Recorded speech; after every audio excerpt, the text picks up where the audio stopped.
We're joined now by the Israeli Prime Minister, Benjamin Netanyahu. Mr. Prime Minister, thank you for joining us this morning. I know you've been in contact with Secretary Kerry through the weekend. Do you think there will be a deal? I don't know, but I think it's important that there won't be a bad deal. A bad deal would enable Iran to remain with thousands of centrifuges, which it could use to enrich uranium, which is what you need for a nuclear bomb. It could do so in a very short time. I think the key principle is this: don't dismantle sanctions before dismantle Iran's capacity to make a nuclear bomb. And as I understand it, the Iranians are nowhere near to accepting that.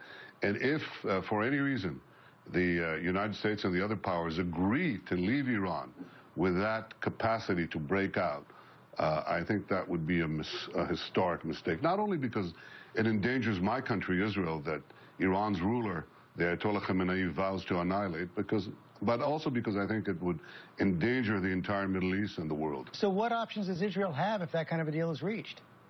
Well, first of all, we're doing everything we can to influence people not to make a bad deal.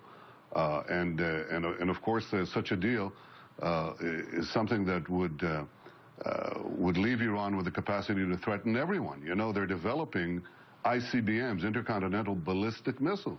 Why in heaven's name does Iran need intercontinental ballistic missiles? They don't need those missiles to reach Israel.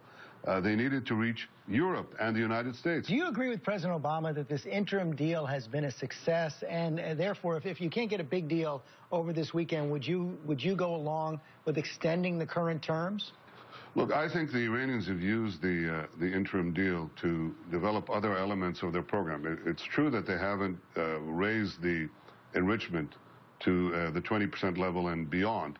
But they have done other things, and they're doing things that we don't know about.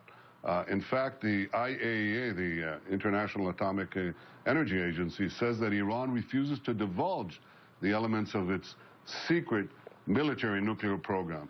So I think Iran has been using the hiatus to improve its economy. Its economy has improved. Inflation has gone down substantially.